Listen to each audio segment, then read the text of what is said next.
Bueno, buenas tardes. Presentaremos el informe del Laboratorio de Estructura Celular de la célula vegetal y la célula animal, presentado por mi persona Dana López, María Maciel Montesino y Luisa Ospino Ruth. Yo soy María Maciel Montesino y les voy a hablar sobre los objetivos.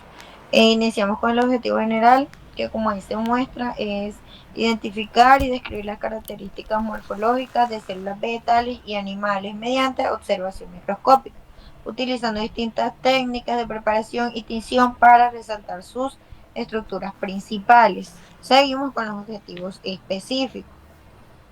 El primero es observar y comparar la estructura de las células vegetales y animales. El siguiente es reconocer la presencia de pared celular y plastidios en células vegetales.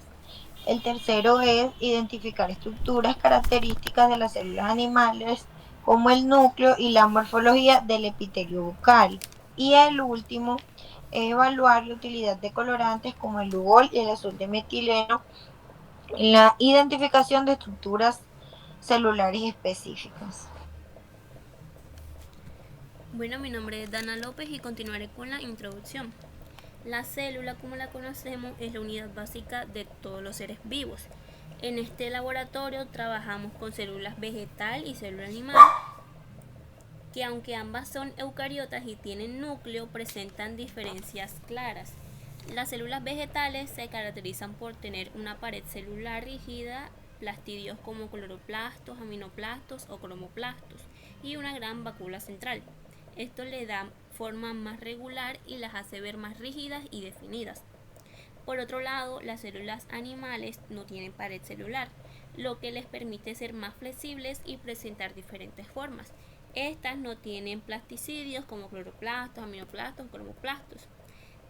A lo largo de la práctica se pudieron observar estas diferencias estructurales gracias al uso de colorantes como azul de metileno y lugol, que resaltan ciertas partes de las células, haciendo más fácil identificar sus componentes principales.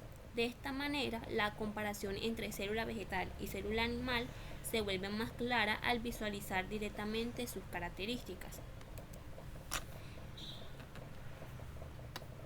Palabras clave: célula vegetal, célula animal, lugol, azul de metileno, cloroplastos y cromoplastos. Materiales. Los materiales utilizados en este laboratorio fue microscopio óptico compuesto, portaobjetos, cubreobjetos, gotero, lanceta, cuchilla y papel absorbente. En reactivos utilizamos solución de lugol, azul de metileno y agua. Para las muestras animales utilizamos epitelio bucal y célula sanguínea. Y para las muestras vegetales, cebolla, papa, erodea, cebrina y tomate. Metodología. La metodología se organizó en dos secciones: la preparación de células vegetales y la preparación de células animales. Todas las muestras se observaron en tres aumentos: 4x, 10x y 40x. Ay. Células vegetales.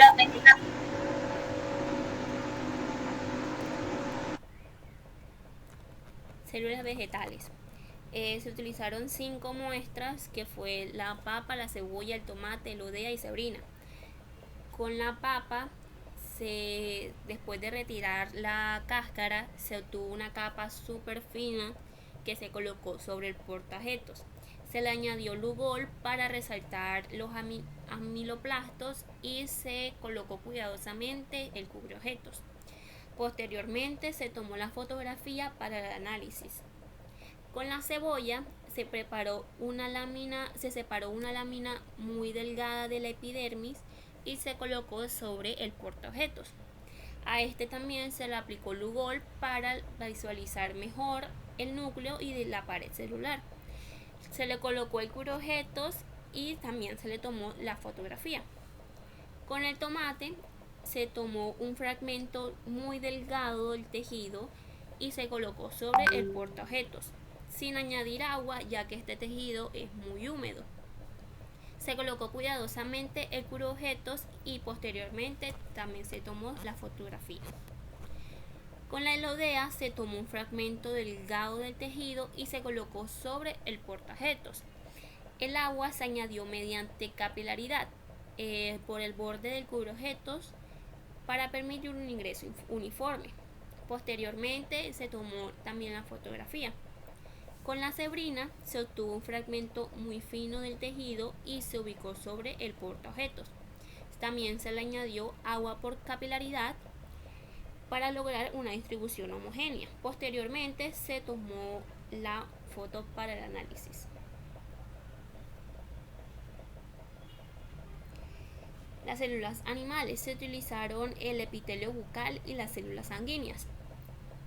Para el epitelio bucal se tomó una muestra frotando suavemente el interior de la mejilla con un palillo. El material se extendió sobre el portaobjetos y se le añadió azul de metileno para teñir el núcleo y que se viera mejor. Se le ubicó el cubreobjetos y posteriormente se tomó la fotografía. Con las células sanguíneas se colocó una gota de sangre fresca sobre el portaobjetos y se extendió formando un frotis simple. La muestra no se le añadió nada y se le colocó el cubreobjetos.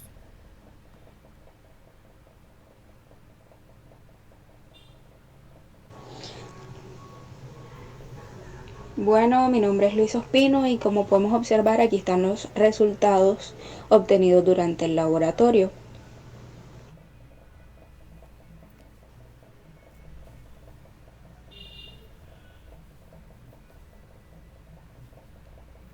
Los resultados de la papa, los resultados de la cebolla, de la elodea, de la cebrina y del tomate. Los resultados de las células animales, el resultado del epitelio bucal y el resultado de las células sanguíneas. Todos fueron tomados en sus 3 aumentos.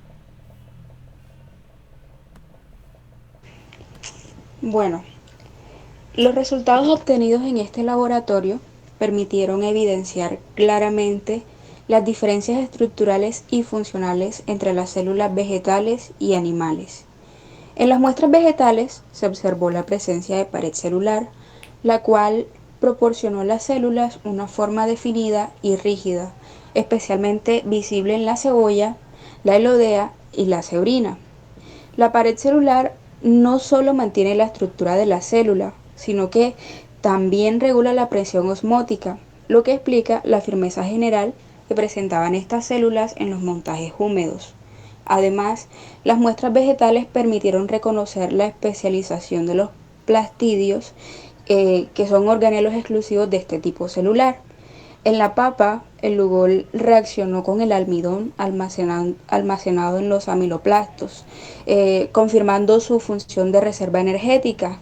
En el caso de la elodea, la abundancia de cloroplastos permitió observar pigmentos verdes distribuidos cerca del borde celular, resultado del empuje de la gran vacuola central.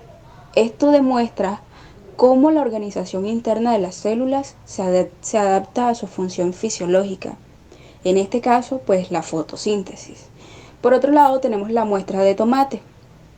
En esta se evidenció la presencia de cromoplastos, los cuales almacenan pigmentos carotenoides responsables del color rojo o anaranjado del tejido.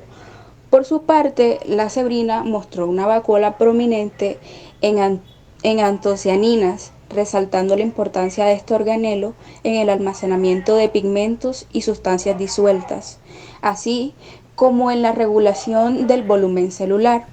En contraste, las células animales mostraron una organización completamente distinta, pues la ausencia de pared celular permitió observar células más flexibles, irregulares y con límites menos definidos, como en el caso del epitelio bucal. El azul de metileno pues nos facilitó la visualización del núcleo, destacando la importancia de la tinción en tejidos que por su naturaleza son prácticamente transparentes. Por otro lado, tenemos la muestra sanguínea que reveló células altamente especializadas como los eritrocitos, que carecen de núcleos en su forma madura.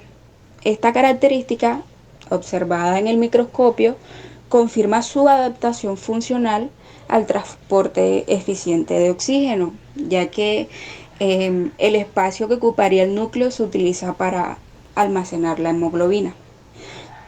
También podemos decir que la efectividad de las técnicas de tinción utilizadas fue claramente evidente.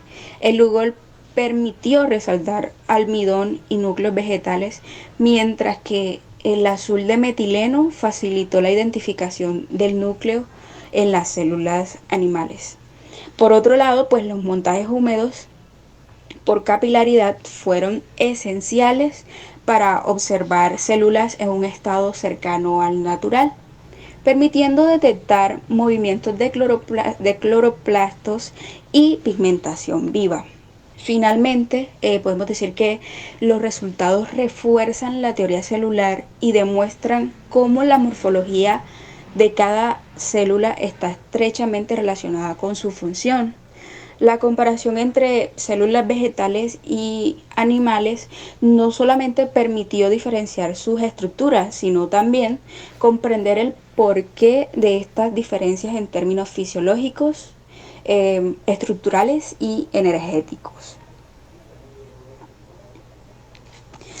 Bueno, podemos concluir que esta práctica de laboratorio nos permitió identificar con claridad las diferencias estructurales y funcionales entre las células vegetales y las células animales. Como pudimos observar, en los resultados obtenidos, las células vegetales presentaron pared celular, plastidios y vacuolas prominentes, evidenciando su relación con procesos como la fotosíntesis y el almacenamiento. En contraste, las células animales mostraron mayor flexibilidad y especialización, como los eritrocitos sin núcleos y las células epiteliales teñidas con azul de metileno. Por otro lado, las técnicas de tinción y los montajes húmedos facilitaron la visualización de estas características, reforzando la teoría celular y demostrando cómo la estructura de cada célula se adapta a su función biológica. Bueno, habla María Marcela Montesino de nuevo y finalizamos con las preguntas que estaban en la guía del laboratorio. Iniciamos con las preguntas sobre las células vegetales. La primera pregunta dice, ¿qué diferencias notorias hay entre la papa, la cebolla, la cebrina, la elodea y el tomate? Pues básicamente, resumidamente, es que en la cebolla las células están ordenadas y alargadas. En la papa pudimos notar que tenía gránulos de almidón. En la cebrina, los pigmentos estaban visibles. En la elodea se ven los cloroplastos y en el tomate notamos que se presentaban pigmentos rojos y naranjas. Seguimos con la segunda pregunta. ¿Qué se observa en 4X, 10X y 40X? Pues en 4X se observa una vista general del tejido. En 10 ya se empiezan a distinguir células y vacuolas. Y en 4X ya se ve más a detalle como los cloroplastos y los pigmentos. Seguimos con la tercera pregunta, que dice que por qué se caracterizan las células vegetales. Las células vegetales se caracterizan por tener pared celular, cloroplastos y una vacuola grande. Seguimos con la cuarta. Ventajas y cuáles son las desventajas y ventajas de usar colorantes. Pues iniciamos con las ventajas. Es que se ven mejor las estructuras y también que aumentan el contraste. Y en las desventajas es que cambian un poco la forma natural y el exceso de colorantes también puede tapar algunos detalles de la imagen. Con las 5. ¿Qué organismos celulares se tiñen con Lugol? Las células con almidón, que es la papa, y células vegetales donde ayuda a ver el núcleo y la pared, que fue como la cebolla. Ahora seguimos con las preguntas sobre las células animales. Eh, Seguimos con la primera pregunta, que dice, ¿cuáles son las diferencias entre células epiteliales y sanguíneas en tamaño, forma y color? En las epiteliales es que son grandes, irregulares y el núcleo es visible. Y en las sanguíneas es que son más pequeñas y los glóbulos rojos son sin núcleo. Seguimos con la segunda pregunta, que es que se observa en 4X, 10X y 40X en las células animales. Bueno, en 4X es una muestra general de la imagen, en 10X ya se distinguen mejor las células y en 40X se ven los núcleos y las formas con más detalle. Seguimos con la tercera pregunta. ¿Qué células se colorean con azul de metileno? Las células animales con núcleos, que son como las células epiteliales o las bucales, que fue la que realizamos. Seguimos con la 4. Diferencias entre célula animal y célula vegetal. Básicamente es que el animal no tiene pared celular y tiene vacuolas pequeñas, y la vegetal tiene pared celular, tiene cloroplasto y tiene una vacuola grande. Seguimos con las 5. En la muestra de sangre, ¿qué células se identifican y cuáles aparecen más? Se ven los glóbulos rojos, los glóbulos blancos y las plaquetas. Esos son los que se identifican. Y los glóbulos rojos son los que aparecen con más frecuencia. Seguimos con las 6. ¿Qué células sanguíneas no tienen núcleo y cuál es más frecuente? Las que no tienen núcleo son los glóbulos rojos y también los más frecuentes los glóbulos rojos. Seguimos con las 7. Diferencias morfológicas entre células sanguíneas. Los glóbulos rojos son pequeños, redondos y no tienen núcleo. Los blancos son más grandes y tienen un núcleo visible. Y las plaquetas son muy pequeñas, básicamente parecen fragmentos. Seguimos con la 8 para finalizar.